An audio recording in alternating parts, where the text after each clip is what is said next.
Hello everyone, it's Monday, June 1st. This is your afternoon update for 3 News Now. I'm Stephanie Haney. This is where we bring you the top headlines from WKYC.com and our WKYC app to keep you up to date on everything that's going on here in Northeast Ohio. We have a lot to talk about in terms of the protests that happened over the weekend related to the police killing of George Floyd in Minneapolis. Before we do that, we'll go ahead and give you the most up-to-date COVID-19 numbers here in the state of Ohio. That's definitely something that was a concern for people as people gathered in these large groups throughout Northeast Ohio. There were demonstrations in Cleveland, in Akron, in Canton, to our neighbors in the south in Columbus. So lots of people getting together. Many of those people were wearing masks. Not everyone was wearing masks. So health officials are concerned that there might be considerably new cases of COVID-19 here in the coming days. So we'll let you know where we stand right now so that we can be sure to track that throughout the coming days. The total number of COVID-19 cases here in Ohio is now 35,984. That's an increase from yesterday of 471 new cases. And again, the reason we do track these day to day is because what we are looking for is a 14-day trend, a downward trend, so that Ohio can then begin to reopen up on a larger scale. In terms of the number of deaths, the total number of deaths now, as reported by the Ohio Department of Health, is 2,206. That is an increase of 51 new deaths today, which is a considerable increase over the weekend. Over the weekend, from Friday to Sunday, we saw 24 new deaths. So today we have now seen 51 new deaths reported from the Ohio Department of Health. The total number of hospitalizations has now reached 6,112. These hospitalizations date back to March 9th, mind you. That was when we first learned of COVID-19 being here in the state of Ohio. Although antibody testing has now shown, according to Dr. Amy Acton, the director of our Ohio Department of Health, that COVID-19 was actually here in Ohio as early as January, but the numbers that we're working with date back to March 9th, that first reported positive case. Today, there were 63 new hospitalizations reported. Over the weekend, there were a total of 102 hospitalizations reported. Now, that's down from what we saw at the end of last week. At the end of last week, we were seeing numbers of in the 120s, 111, and then 63 over the full weekend. So today, we now see 102 new 63 new hospitalizations today, 102 new hospitalizations over the weekend in total. In terms of the number of ICU admissions, there have now been a total of 1,569 ICU admissions related to COVID-19 here in the state of Ohio. That dates, again, all the way back to March 9th. So there were 13 new ICU admissions reported today. Over the weekend, just 3 new ICU admissions. So definitely an increase today in the number of ICU admissions that we've seen.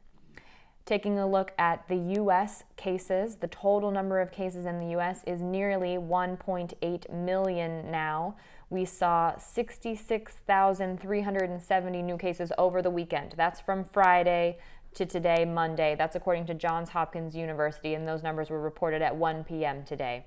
The total number of deaths worldwide is now 104,484. And that's 2,521 new deaths reported since Friday over the weekend across the U.S. Worldwide, the number of cases is now nearly 6,218,000. And if we take a look back to Thursday, we're looking back at Thursday because there was a bit of a discrepancy in the data that was posted on Johns Hopkins University's site on Friday. But if we take a look all the way back to Thursday, there have been 292,886 new cases reported since Thursday worldwide. The total number of deaths, according to Johns Hopkins University now worldwide, is at 373,032. And that's a total of 9,855 new deaths worldwide reported since Thursday. Taking a look at the national stage, President Donald Trump had a call with governors today where he called them weak over the protests that happened over the weekend following the death of George Floyd. On that call, the president said, "Most of you are weak. You have to arrest people." On that call, he demanded tougher crackdowns on arrests for burning and stealing in the demonstrations that occurred in the aftermath of the killing of George Floyd. This was on a video teleconference that also included law enforcement and national security officials, as well as those governors. And the president's message was the states, quote, have to get much tougher. In several cities, including here in Northeast Ohio, in Cleveland, in Canton, in Akron, also in Columbus, demonstrations did include elements of violence and damage to property within the city. Here in Cleveland specifically, we had reporters on the ground who did say it was a small number of the people who were present at that protest that did turn to violence, did turn to aggressive acts in the middle of the demonstration, which was hosted by Black Lives Matter. Black Lives Matter here in Cleveland did put out a statement that they were calling for a peaceful protest. Not everyone abided by that. President Donald Trump told the governors on the call today that they were making themselves, quote, look like fools for not calling up more of the National Guard as a show of force on the city streets. The National Guard was called in here in Cleveland, has been called in Columbus, has been called in other areas here in Ohio as well. U.S. Attorney General Bill Barr, who was also on the call, told governors this. He said that a joint terrorist task force would be used to track agitators. That's a term that's being used to describe people who are not necessarily at the protest in order to speak out on the issue that is being raised at the protest.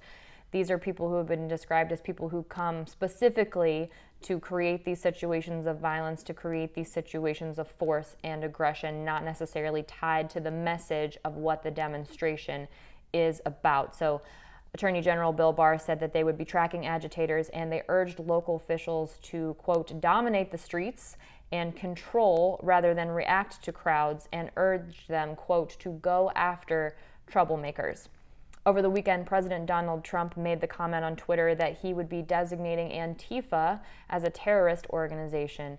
Antifa is a loosely defined movement. It's not an organization or a group with any discernible leader. Antifa stands for anti-fascist. And right now, there are not laws in place that would allow a domestic organization to be determined a terrorist group. There's been a lot of conversation about it, but those laws do not exist at this time.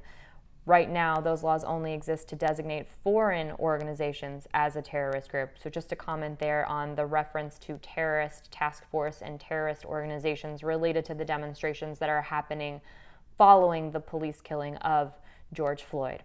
Here in Cleveland, the city is reacting to the protest with a curfew. So in downtown Cleveland and the Ohio City area, things are shut down. This has been extended through 8 p.m.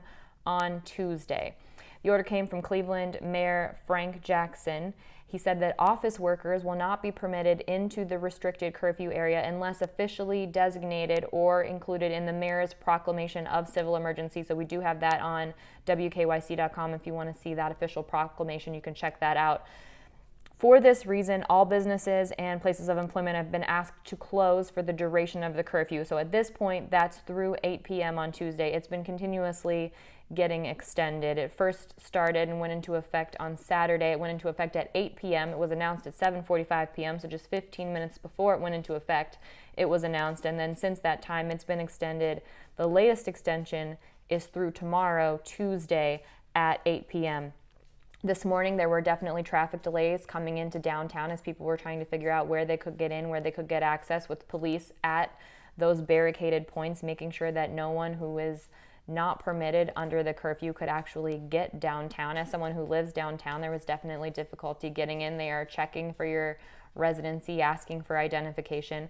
There was some confusion about whether members of the media would be permitted in the curfew area. They are permitted in the curfew area now. We have been informed and given assurance that that will not be an issue for members of the media, as well as for people who need to get to their stations, their media stations working downtown. So of course, here at Channel 3, we'll be bringing you the most information that we can pertaining to what's happening within those restricted areas. Cleveland City Council person Carrie McCormack said that contractors and private security are also permitted to do what they need to do within the curfew sites.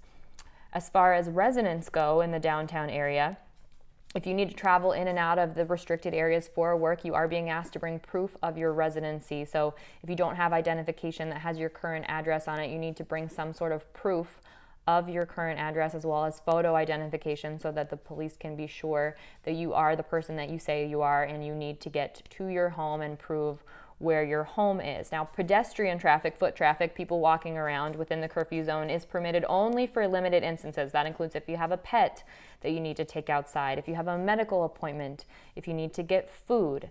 But residents in the curfew area in downtown Cleveland, in the Ohio City Market District, are being asked to remain home as much as possible for the duration of the curfew. And in regards to cleanup efforts, there have been many cleanup efforts. Lots of people came together and started some cleanup efforts over the weekend, which was incredible to see. City officials, however, are asking right now that there be no community volunteer cleanup efforts during the curfew. They're actually not asking. They're saying that they won't be permitted, and that all future cleanup opportunities will be coordinated through the Downtown Cleveland Alliance, so that they can be sure that the people who are coming to help do the good work and cleanup are permitted to be there. Here in Ohio, there is also a resolution being proposed to make racism a public health crisis in the state.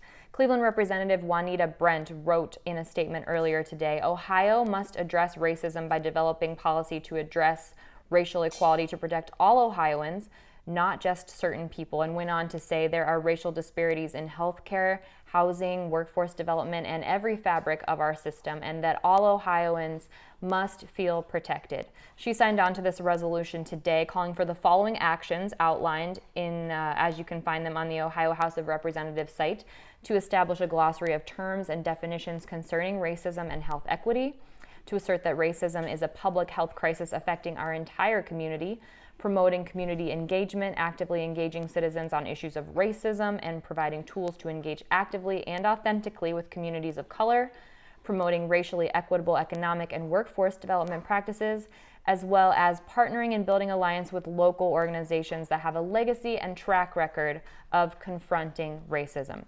If this is passed, officials say it will be the first of its kind at the state level. So Ohio could definitely be in a position to be a leader in this space if the legislature does go ahead with passing this in order to designate racism a public health issue here in the state of Ohio.